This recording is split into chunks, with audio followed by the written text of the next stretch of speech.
La question suivante, celle du Sénégal, à prendre la parole et appelle à la barre son Excellence Madame Dieynaba Touré Bathily.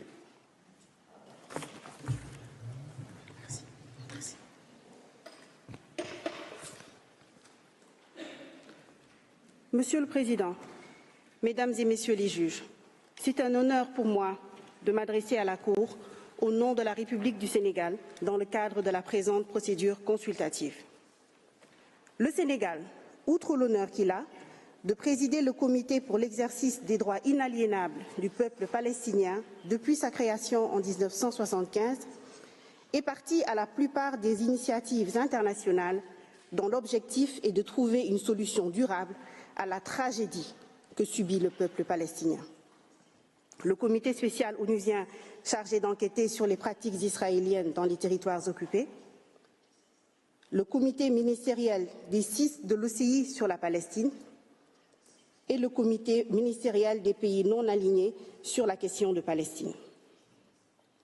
Le Sénégal soutient de longue date la cause palestinienne, non seulement parce qu'elle est juste, mais aussi parce qu'elle trouve son fondement dans le droit international le mieux établi.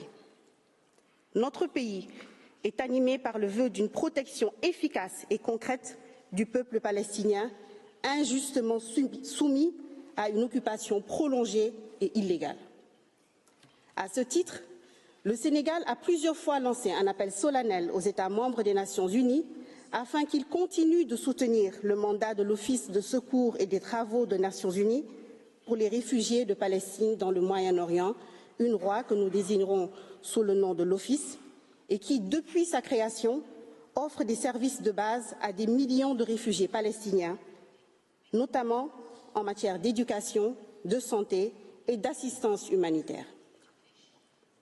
En cela, le Sénégal souhaite que soient clarifiées les obligations juridiques qui incombent à Israël en tant que puissance occupante et État membre des Nations unies vis-à-vis de l'Organisation des Nations unies et des autres acteurs internationaux présents et opérant dans le territoire palestinien occupé au profit de la population palestinienne.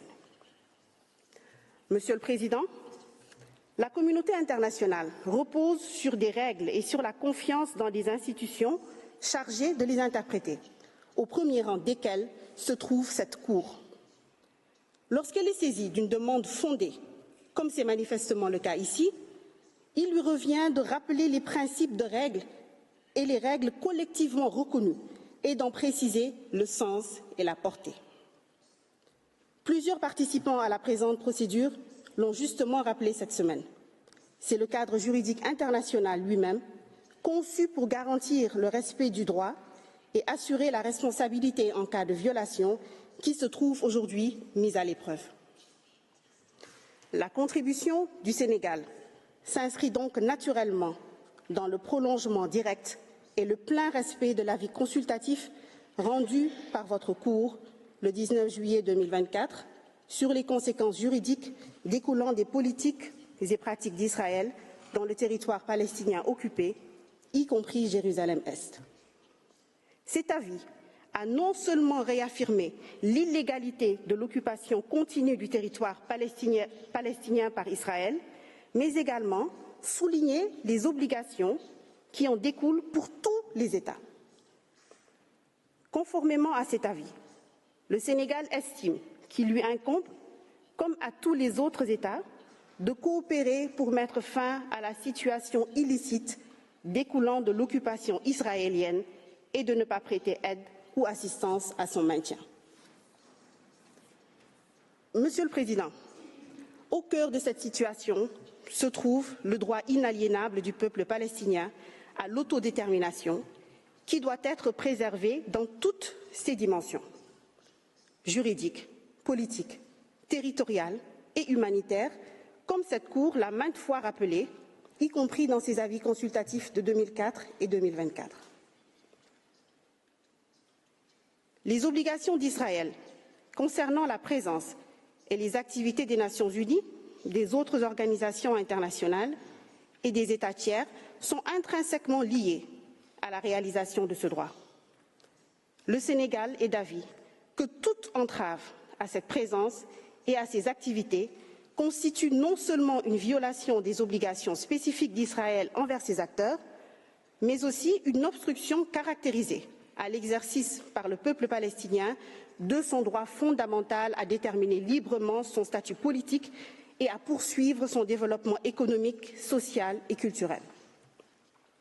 Monsieur le Président, Mesdames et Messieurs les juges, le Sénégal est convaincu que la Cour a compétence pour rendre l'avis consultatif sollicité et que rien ne justifierait qu'elle n'exerce pas cette compétence. Tel que le Sénégal et d'autres participants, au demeurant nombreux, l'ont développé au stade des procédures écrites et orales, ainsi que dans les deux avis précédents, il n'existe aucune raison décisive justifiant que vous refusiez de donner l'avis sollicité.